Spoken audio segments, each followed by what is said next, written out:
What's going on, everyone? Juicebags here, and welcome back to the channel. Yesterday on stream, we put together several tier lists, and today we're going to go over the big one, and that is damaging defenses.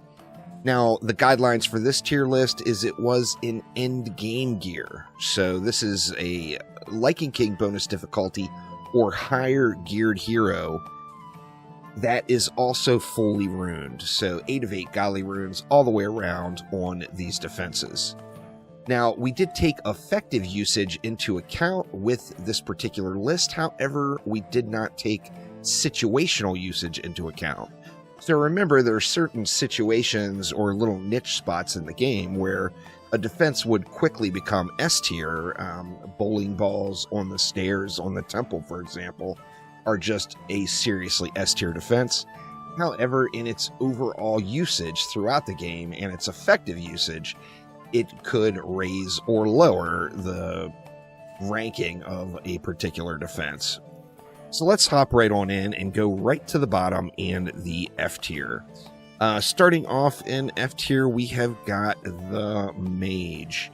Now, the Mage is a great support defense. However, as a DPS defense, it's single target, the fireball doesn't explode, the damage output is not incredible, and it comes in at F tier.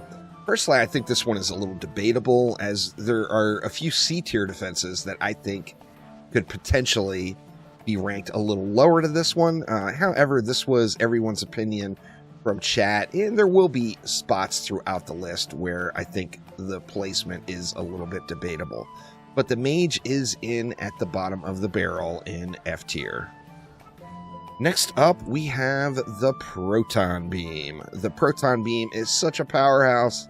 It does so great. Early game, it is absolutely incredible. However, even though its damage output is very good, the second you bring Jin into the picture, the effective usage of the Proton Beam goes down considerably. So Nightmare or higher, your Proton Beam placement you're going to have to be very careful with, as they're just going to get vacuumed up by Jin almost instantly. So this brought Proton Beams in at the F tier. Next up, we've got the Roots. Now, it's debatable whether this one should even be on the list. However, the rune for the Roots does give it a bit of AoE damage in its radius, so it was added onto the list. This one, of course, as a support defense, it is without a doubt S tier. However, as a damaging defense, it is in that F tier as well, all the way down at the bottom. Now, moving up to C tier, we didn't do a D tier at all. We just took things directly from C to F, so there is a little bit of a variance there. But coming in at the bottom of C tier would be the Shroomy Pit. The old Shroomy Geyser, they have had lots of improvements over time. However, their effective usage is still not incredible. Many people have proven over and over again that you can win maps with the Shrooms. So remember, always take fun over meta, without a doubt. However, the Shroomy Pit is at the bottom of the barrel on the C tier list. Next up, we have the Bowling Balls. Now, Bowling Balls, while runed, are one of the hardest hitting defenses in the game. However, their situational usage is so poor, the bowling balls won't go upstairs, things like that, making the bowling ball come in low on the list. Now, this one, you could argue its placement. It just is not usable in a whole lot of maps. There are spots where you can use it. As I mentioned, the stairs on the temple. However, with its effective usage being so poor, this one came in at C tier. Next up, we've got the Huntress and the Inferno Trap. So the Inferno Trap from the Huntress is a very usable defense, without a doubt. Its effective usage is good. The question comes to it is this is a tier list, so it's in comparison. It's a 4 DU defense. It does less damage than an explosive trap, which is 1 DU cheaper. Now, obviously, if you're doing like a spawn camp trap build and you wanted the stack traps, you would use both of them. However, the Inferno gets used a bit less in effective use through maps. over an explosive trap, and this one came in all the way down at C tier. Next up, we got the Ogre. Now, the Ogre's another one. It's a blockade, right? I mean, it's designed to be a wall. However, it does do good damage output, and with the rune on it, it does actually slap pretty hard. So that made us put it on this list anyway. The Ogre, of course, it's kind of a meme build, so its situational usage is low, even though it does hit like an absolute truck. If you get it upgraded and you get a buff beam on them, as you would with a wall, they absolutely slap. They just do tons and tons of damage. However, they're expensive. How often are you really going to use them? You see it's doing 20 million cleave damage per slap, so it definitely gets the shots off. When it throws that kobold, you see the kobold with my gear was hitting for 177 million. So it doesn't boatload of damage. However, the situational usage on it is low, so that one came in at a C tier. Now we're back over to the Squire. The Squire up next, we've got the Snipers. And the Snipers are actually pretty darn good. They've got ridiculous range. They do decent damage. However, once again, it comes around to a comparison and situational usage. It's a 60U defense that's not going to put out as much as, say, like a Harpoon, which is cheaper. Plus, it's only hitting one target. So the rune for the Sniper, of course, does give it that pierce. So that will allow it to hit 2 targets instead of just 1. It's a little deceiving where it says it scales damage. It actually doesn't scale the damage. It's doing 100%. So when the projectile pierces, it does the same amount of damage to the second target as it does the original. So a little bit misleading wording on the rune on there. The Snipers are definitely very usable. However, they came in at C tier.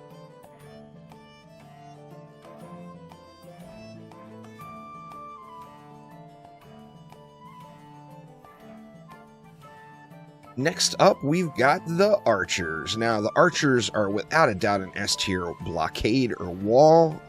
However, in damage output, they're just not glorious. It's single target. Their effective usage is good. Pretty much any time you have 2 DU left over, you can slap down an Archer, without a doubt. However, with their low damage output and really mainly designed as kind of a support defense or a wall, these did come in at S tier. Now moving on over to the Guardian's first defense, we've got the Obelisk.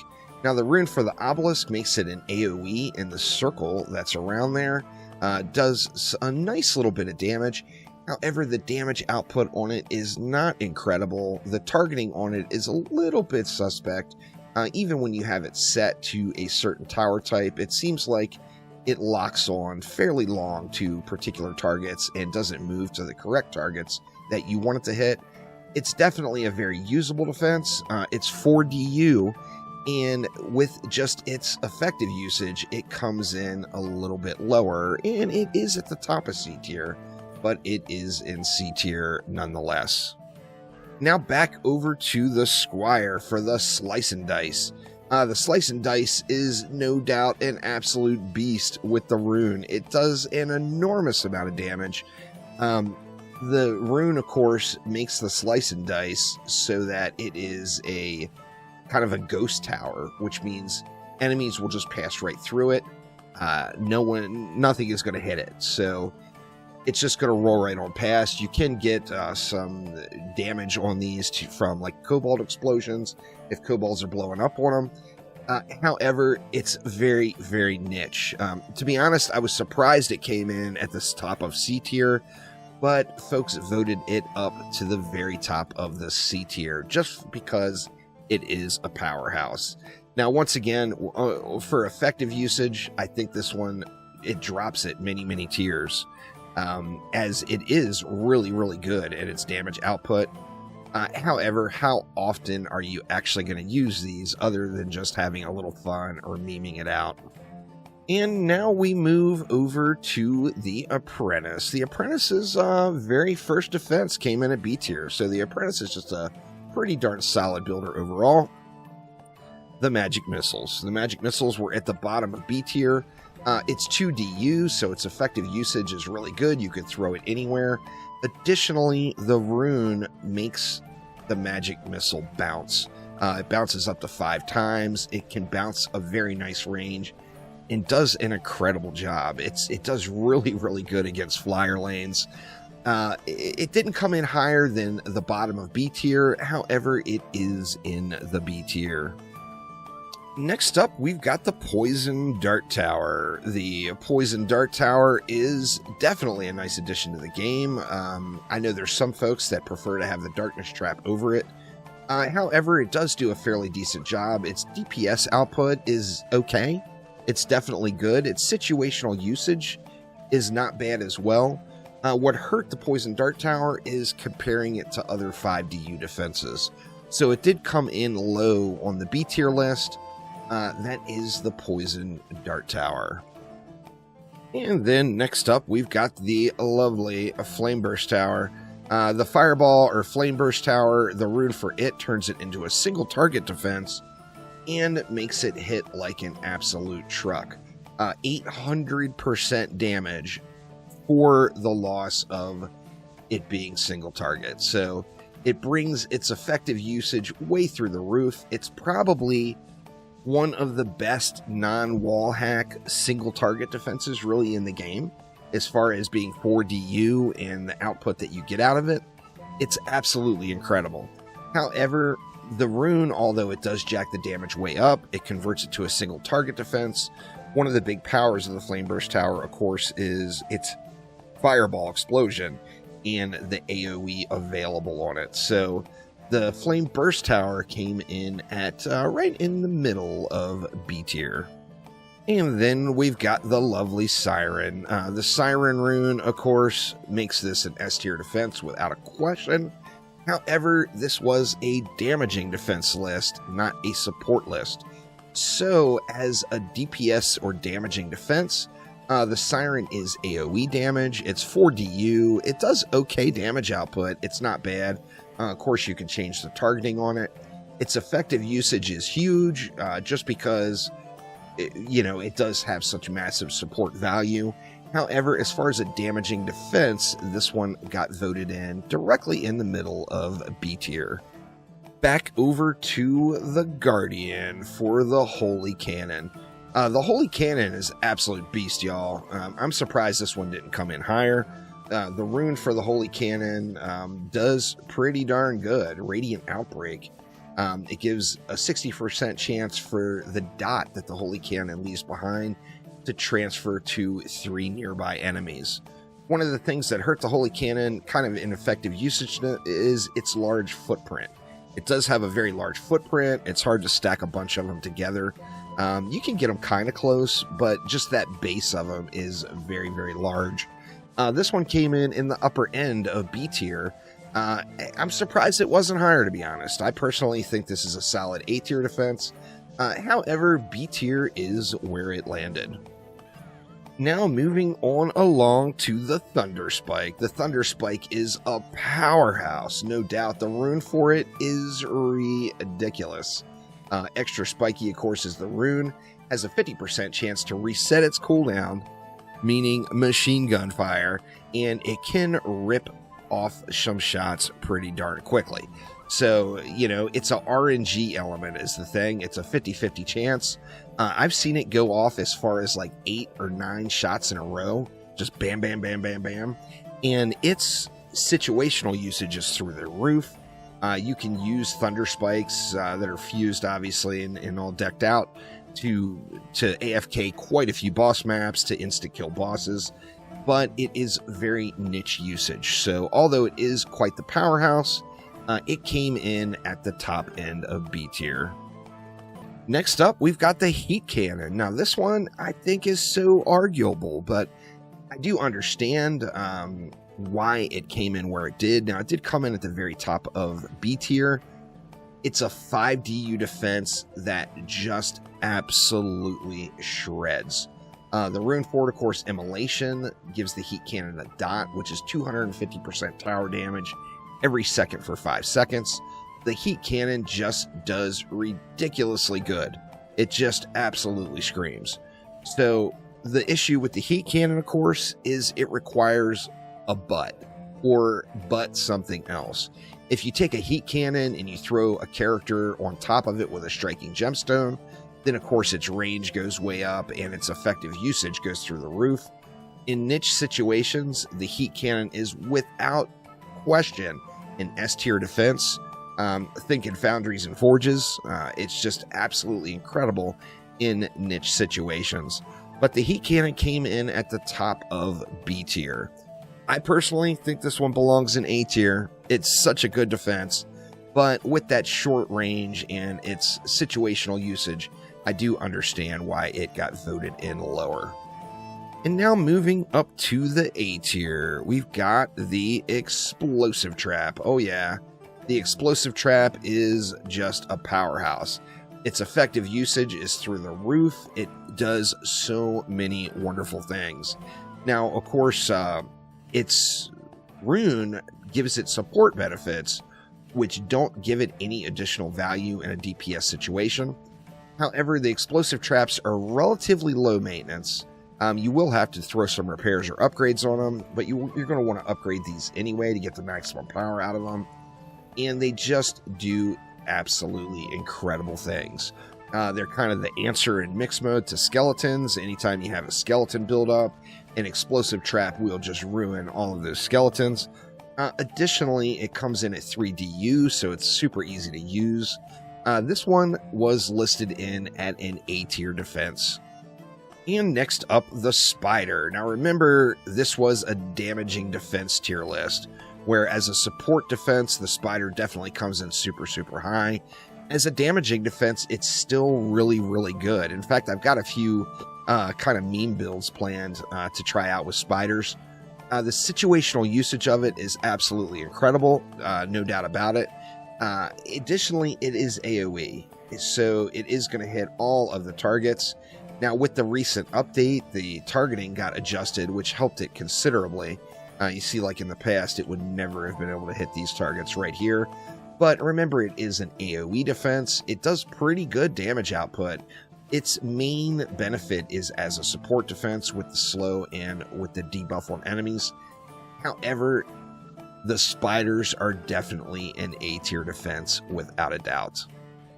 And then next up, we've got the lovely Sludge Launcher. The Sludge Launcher is a powerhouse. It's always been a powerhouse. It got nerfed a little bit with the addition of runes, but the rune for the Sludge Launcher is still a very effective rune.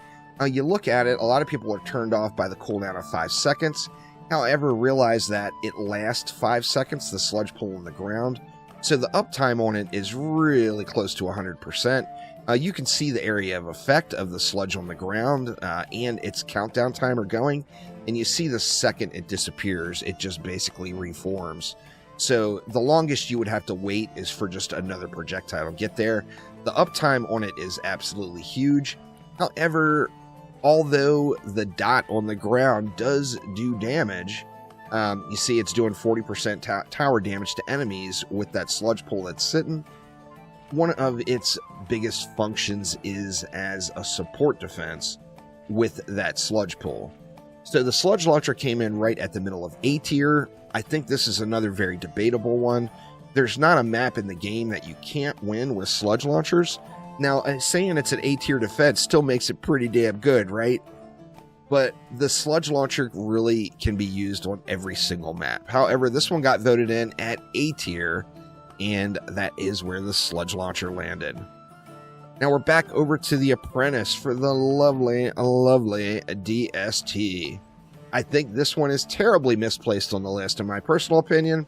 However, this was the stream community that was watching that put this list together. Comes in at the high side of A tier, and it's definitely an A tier defense. However, with its wall hacks, with it being able to shoot through walls, and with its ability to really win just about every map in the game, I think this one maybe could have came in the S tier bracket. It's quite debatable, no doubt about it. The DST is a powerhouse for sure, and it came in at the top of A tier. Now back over to the Warden for those lovely, lovely wisps. Now a lot of people will say, oh, but wisps got nerfed. Wisps never got nerfed. They only got buffed. Obviously, there was a bug with them when they very first launched. However, when runes came into the game, a lot of people thought that the wisp got nerfed. The wisp did not get nerfed. What changed was how fast enemies come out. It is a single target defense. However, you can use it on every single map in the game. Now, obviously, you wouldn't use just wisp. You would add in support to help the wisps out. However, you can use wisps in every situation in the game without a doubt, bringing it in at the very top of the A tier list. Now back over to the Apprentice one more time for the S tier. Now this is the biggest debatable one, as I recognize the fact that the LT is an absolute beast. However, I also feel like the DST and the Wisp maybe could have came in above it. In effective usage, you can use LTs on every single map in the game. They do incredibly well. The Rune Forum gives you that big AoE boom. Taking a look at that, when the Lightning Tower fires off, it deals 1500% of tower damage to all enemies within range. So with the Lightning Tower, for example, you could actually benefit from putting it on fodder targeting, so it kills its main target quicker and constantly cycles and fires off. This is going to give it more of those AoE explosions. If you look at the range on it, you can't actually even see the range on it, because the range on it is all of my tavern here. Am I using a striking? I'm using a striking. All right, let's take that off. Let's bring it into reality. So the range, as you see, is right over to the other side of the trophies, and it's going like past the tavern keeper over towards the blacksmith over there. So the range on them is huge. When it does switch targets, that damage hit goes to every enemy inside of that enormous range. This makes the LT an absolute powerhouse, and it definitely deserves a slot very high on the list. This one got voted in as S tier. Now moving on to the Electric Aura. Now, a lot of the people watching the stream were in-game players, so they understand the power of the Electric Aura. The Electric Aura is just an absolute beast. It does exactly what you want it to do. What it's there for is to have a massive area of clearing out fodder enemies, and it does that so well. I can't tell you how many times I've been playing around with a build right on stream, and something went wrong with a sketchy build, and the main defenses got destroyed, and the Electric Aura carried the rest of the lane. Now, the Electric Aura is not going to kill any ogres, there's no doubt about it. However, it is a nice bit of additional damage added into the mix. If you give it a buff beam, which all of these were considered into effect with a buff beam as well, it just rips it off. It does amazing, amazing damage, and the Electric Aura came in at the bottom of the S tier list. Now back over to the Warden again, and on this one, we got the Beaming Blossom. Now, as we were doing this list, the Beaming Blossom was actually number one through the entirety of like the hour it took to put this list together, and then got voted down right at the end. The Beaming Blossom is definitely one of the best defenses in the game, an absolute powerhouse. You see just this one sitting here, you see the damage output it's doing. It is single target, assuming you're not playing actively on your Warden, and it just wrecks. Like I said, through the entire list putting this one together, this was set as the A tier, or the best defense in the game, and then it got voted down later on through the list. And then finally we come around to the PDS.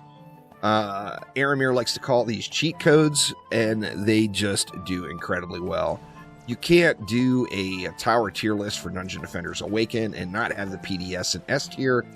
It just wouldn't be realistic. These things just shred. The rune from them gives them additional range, and in a lot of situations, map-wide range. They hit 3 different targets. They got the 3 projectiles going out, And most of you all already know the PDS can just clear house. Moving right along to the Guardian once again, and we have got the Flaming Owl. The Fused Owl Perch. A lot of people haven't used these, and they don't understand the power. These are absolutely an amazing defense. Now, granted, currently there is a bug with this defense that's giving it a little bit more power than it should have. It's not calculating the rate overcap properly. So once that gets adjusted down, these will get lowered just a little bit, and they might actually leave S tier. However, right now as it stands, it is an incredible S tier defense, and one that really everyone needs to try out. Now, it does require line of sight, so you're going to want to watch your placement. If you have a situation where you can place them higher in the air, it's going to be able to get more line of sight on the lanes, and it just shreds it up. That is the Owl Perch. So, Owl Perch for the win. And then finally, that brings us to what was voted as the best current defense in the game. And let me tell you, I was so glad that everybody voted it up because I love harpoons. I've loved harpoons since Dungeon Defenders 1. They've never been quite the same as they were in DD1, no doubt about it. However, harpoons are an insane powerhouse in Dungeon Defenders Awakened. They're best in slot on many maps throughout the game, and they're usable on every map throughout the game. This one, I think there's no question that is an S tier defense. However, it was voted in as the best defense in the game on the live stream. So everything on this tier list, of course, is open for debate. You could make really an argument for lots of different things, as with any tier list ever created. However, that is the one that was put together on a live stream. We'll put a link together down below in the description to the template that we used for the tier list, so any of you all can go through and rank the towers yourself just for fun. By all means, send me the links on Twitter, Discord, wherever, and I would be more than happy to check your tier list out. Don't put it in the YouTube comment, y'all. It's just going to get blocked by YouTube. So don't put any links down below. But that will do it for now. Thanks an absolute ton for watching, and I will see ya next time around. Take it easy.